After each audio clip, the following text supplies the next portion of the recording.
Dear Bethesda, hi again, it's me, Austin.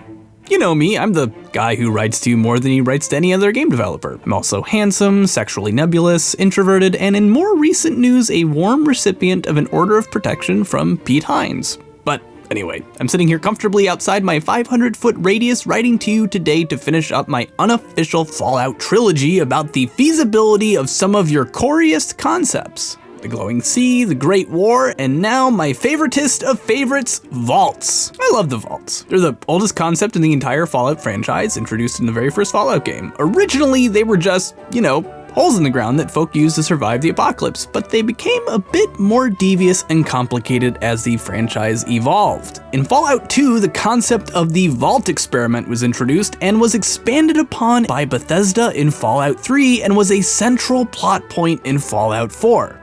So, vaults. How feasible are they? And look, I know some of you may be hoping that I'm gonna be getting into the vault experiments and in particular cryogenic freezing, but that's a story for another day. Today, we're gonna be looking at whether or not the core concept of several hundred people living in a concrete bunker for years is even possible. Are you ready? I'm ready. Let's do this! First and foremost, before you can hope to sustain people possibly for hundreds of years, the very first thing a vault has to be capable of is stopping the immediate threat of a nuclear bomb.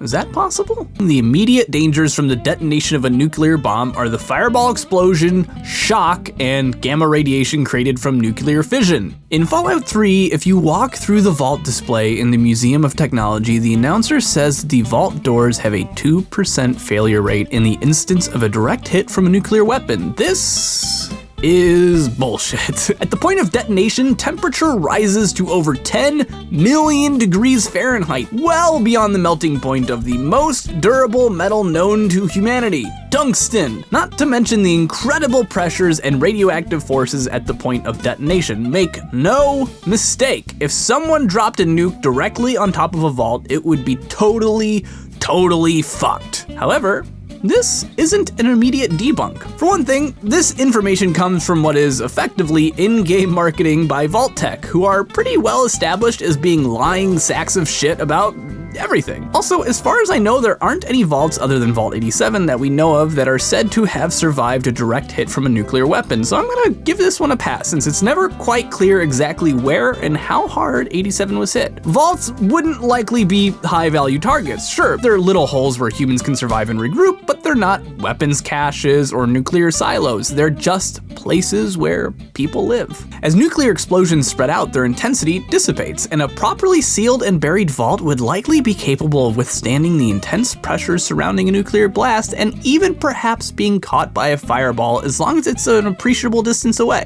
Which brings us to the third and final immediate threat from nuclear blasts: ionizing radiation. And more specifically, gamma radiation. Now, I did a great deal of reading about gamma radiation for my video on Halo, so if you want to know why it's so dangerous, check it out there. But in short, gamma radiation is the most penetrating and most harmful form of ionizing radiation released by a nuclear bomb. Unlike other forms of radiation, it is far more capable of penetrating matter, and therefore poses a significant risk to our vault inhabitants. Luckily, while it's quite efficient at penetrating solid matter, it won't go through just anything. You see, as radiation penetrates matter, it dissipates or attenuates, either by ionizing surrounding atoms it comes into contact with, or by being reflected off in another direction. The rate at which a solid attenuates gamma radiation is measured in what's called half-value layers, which is the thickness of the matter it takes to cut the intensity of gamma radiation in half. For example, steel,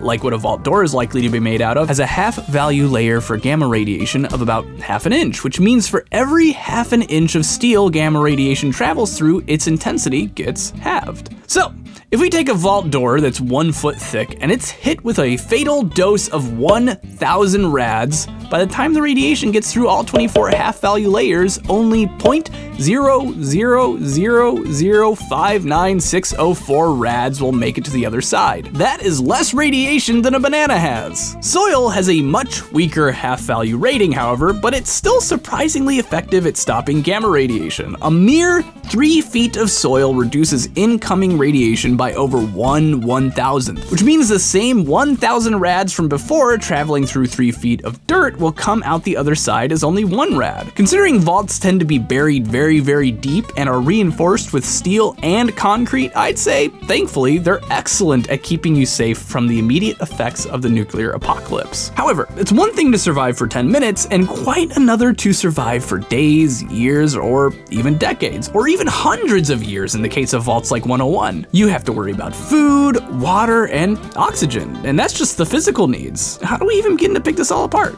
First is the next biggest immediate problem I can think of: oxygen.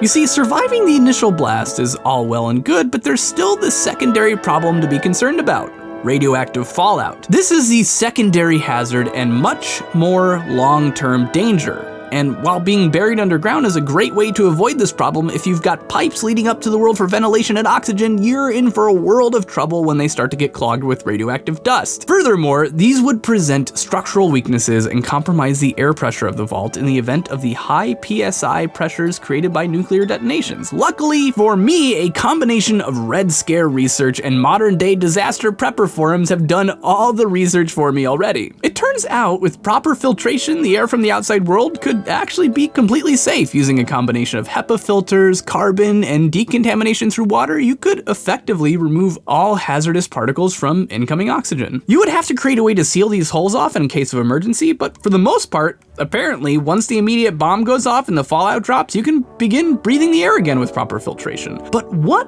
about food? Vaults were designed to hold about 1,000 people at full capacity, although presumably for game balance reasons we never see this many, and not everyone who signed up for a vault made it there when the bombs dropped. But still, in a control vault without nasty experiments, presumably Vault Tech would have figured out a way to feed these people, right? Let's take 2 scenarios and look at them: a normal vault and a weird one. For our normie, let's take for a given that most harmful nuclear fallout dissipates in about 25 years, and that's when the vault opens. Vault 2, or in this case, Vault 101, stays closed for 200 years. How much food would you need to support 1,000 people for this long? For the sake of easiness, we're gonna say that the birth-death ratio is 1:1. That means for every 1 person who dies, 1 is born, just to keep the math simple. According to one study, the average American consumes almost 1 ton of food a year.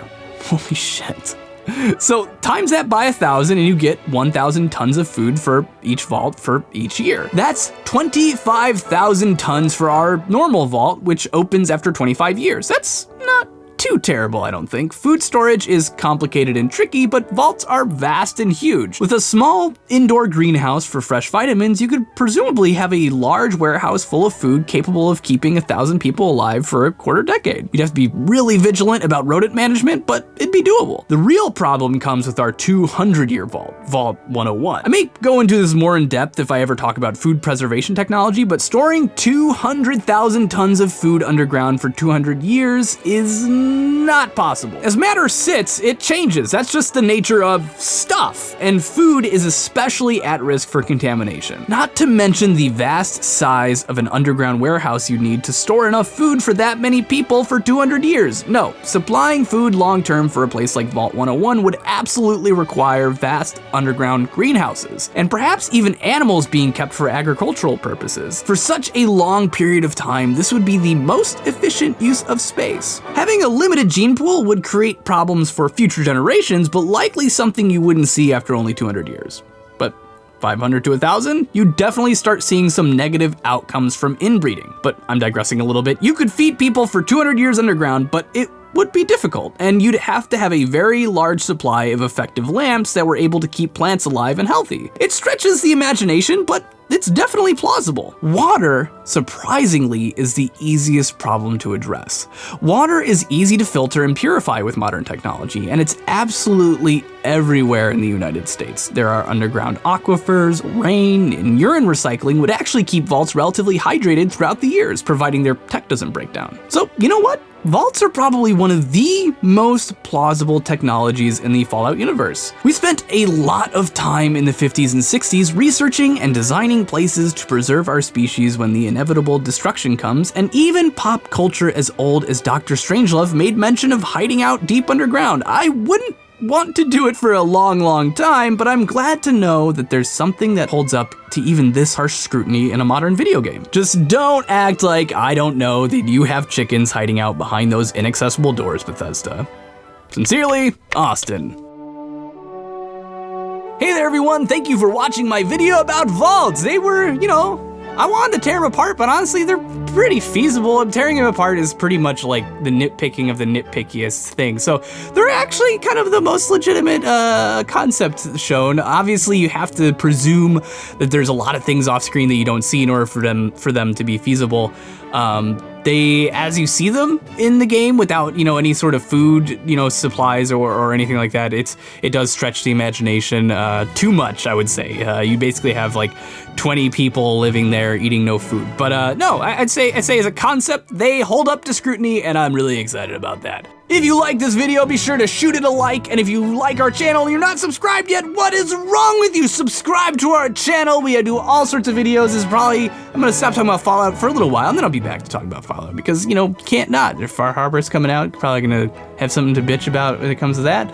And if you liked our video and our channel, more than a like and subscribe could possibly encapsulate and express, we do have a Patreon page, and a lot of our funding comes from there. And so if you have $1 or $2 or so to donate once a month to us, that would be awesome. And you get some little perks as well, though I don't remember what all of them are. Early access, if you pay enough to videos. So yeah, that's it. I'm gonna go now. I'm back from PAX today. Although I'm recording this before PAX, so it's like I'm time traveling right now in my closet. I mean, high-tech recording studio.